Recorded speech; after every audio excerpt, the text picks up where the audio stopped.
kita, doktor-doktor GP, tidak menolak transparansi. Kita tidak ada masalah untuk memaparkan harga ubat. Tetapi kita ada masalah jika penggunaan Akta 723 terhadap klinik swasta di Malaysia.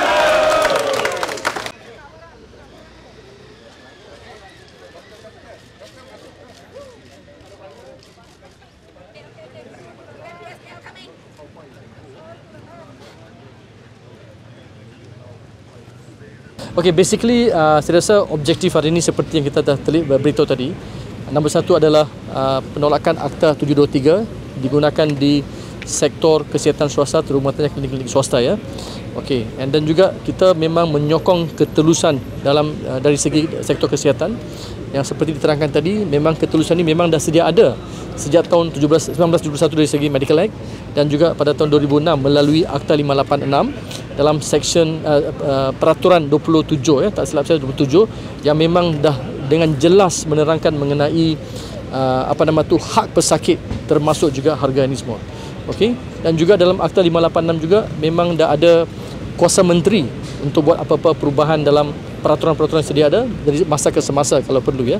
So kita memang memohon agar kerajaan menimbangkan permohonan kita supaya disemak semula keputusan kerajaan untuk isu ni. Itu satu.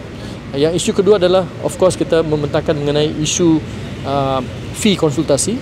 Seperti yang kita tahu, Malaysia adalah salah satunya negara di mana fee konsultasi itu dan juga prosedur itu dikawal selia di dunia ya.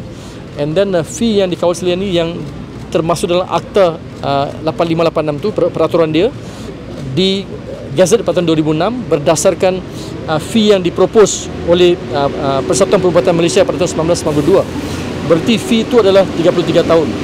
Okey, so memang tak langsung perubahan ya. So juga kita merayu pada kerajaan dan juga kita juga ingin memaklumkan pada tahun 2019 memang semakan dibuat di waktu kerajaan Pakatan Harapan pertama kali di bawah kepimpinan yang berhormat Menteri Kesihatan kita Dr. Zul, tetapi walaupun diregulate pada tahun November 2019, tetapi disebabkan perubahan kerajaan pada Februari 2020, polisi itu tidak diteruskan, dan juga of course COVID dan sebagainya lah. Sekarang Dr. Zul dah balik, so memang kita memang negosiat dengan Menteri Kesihatan, memang dia menyokong, tapi untuk dilaksanakan memang juga memerlukan sokongan daripada Kabinet itu sendiri dan juga yang amat berhormat Datuk Seri Perdana Menteri lah. So kita memohon Perdana Menteri sendiri memastikan benda ini dilakukan lah. Untuk kita mohon jasa baik Menteri lah. Of course yang nombor 2 dan nombor 3 dan nombor 4, satu adalah TPA, third party administrators, yang di mana Malaysia Employment Health Benefit itu melalui third party administrators. Hampir 60 hingga 70% klinik di Malaysia ni memang bergantungkan TPA. So kita mohon kerajaan untuk mengawal selia. So memang isu ni memang telah dibangkitkan. Yang isu terakhir adalah penyertaan ekuiti asing dalam sektor perubatan swasta, yang juga saya rasa dibawa oleh ahli-ahli parlimen lah. Sebenarnya Akta 723 memang wakil tak setuju langsung lah. Okey, kenapa tak setuju? Memang tak setuju.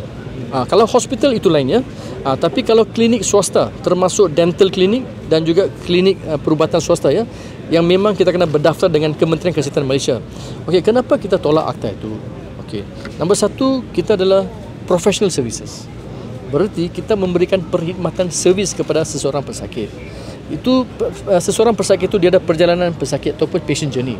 Daripada dia berdaftar, dia jumpa doktor, dia menerima nasihat, dia buat pemeriksaan fizikal, mungkin buat pemeriksaan dari segi investigation, lepas tu dia dapat diagnosis, dia bagi pengubatan. Itu satu proses ya. Okey, kalau kita lihat kedai runcit dengan farmasi, yang tu farmasi of course dispense. Memang farmasi pun dia ada tugasnya masing-masing ya. Okey, kedai runcit dia barang, dia jual barang. Kita memberikan perkhidmatan profesional. So kalau berikan perkhidmatan profesional, okey, kalau nak buka klinik, nombor satu, you kena buat A-levels atau pendidikan tertinggi. Dan 5 hingga 6 tahun kolej perubatan. Okey, sekolah perubatan. Lepas tu setahun 2 tahun houseman, 2 tahun medical officers. Berarti seseorang tu dalam umur dia 20 hingga 30 tahun tu memang dia habis untuk buat tu je. Yang tu adalah prime time seseorang manusia tu kan. So for almost 10 years tu dia habiskan semua tu. Lepas tu baru boleh buka klinik. Okey. Kalau sekarang siapa-siapa boleh buka kedai runcit. So memang untuk entry nak buka klinik tu pun is very very high. Okey, so jadi tak bolehlah samakan professional services dengan jual barang. Itu je. So maknanya doktor, it's not about pamer harga ubat. Maknanya adalah Itu bukan isu. akta. Penggunaan akta tu. So minta revert kepada akta. So apa-apa yang kerajaan nak buat, memang satu ketulusan tu memang dah ada. Okey, memang dalam Akta 586, Peraturan 27, tak silap saya, Peraturan 21D, memang hak pesakit untuk tahu harga. Semua harga ya, harga prosedur, apa-apa yang dia bayar dia perlu tahu. Dan juga dia berhak tahu dalam bilik konsultasi apa harga dia semua. Okey, memang yang tu sudah ada sejak tahun 2006, bukan baru. So itu yang kita pun rasa terkilan lah. Kenapa pula tiba-tiba buat macam tu? Satu lagi tu, profesi kedoktoran adalah satu profesi yang paling tua di dunia ni yang mengamalkan transparansi. Sebab dia adalah satu patient-doctor relationship. And memang ada akta yang sedia ada untuk memastikan satu patient-doctor relationship itu dikawal sedia melalui Medical Act 1971. 1971. So itu yang kita rasa terkilan lah. Itu aja. So satu apa maknanya apa yang dimohon hari ini guna Akta 586 instead of Akta 723. Yes, anything kita nak Kementerian Kesihatan mengawal selia sektor kesihatan, itu aja. Termasuk simple. untuk pamer harga ubat. Yes, anything Kementerian Kesihatan. Okay, of course, to our association members, of course we will tell them abide by the law. Abide by the law. But of course, if somebody charge them, we'll tell them not to plead guilty. Okay, we'll tell them not to plead guilty. That's what some of the lawyers advised us for the time being. But I think to be fair to the government also, they have given 3 months moratorium. They say it's going to be an educational period. Okay, so I think we still have time. We still have time to do all these things. So as a profession, we believe professionalism is very important. Responsibility and accountability is very important. So that's why we humbly request the government to consider looking into that, because ultimately, if you want to control the inflation in healthcare, you need to strengthen the primary care. Okay. Just to give a briefing on this consultation, yeah. Okay. The consultation fee came into effect under the law via the Act 586 regulation in 2006.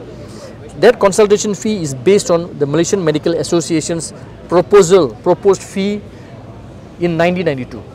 Okay, that's when I first entered medical school. Okay, yeah. So then it became a law passed the law in 1998 and then gazetted in 2006. From 2006 2013 they did one revision, but they only did for the private specialists. The GPs was not done in 2013. We need to ask the minister then why they never do that. Okay, there's a question for you all to ask the minister then why they never do that. Okay, and then when the Dr. Zul came in 2019, of course MMA with other association, fellow association, we pursued.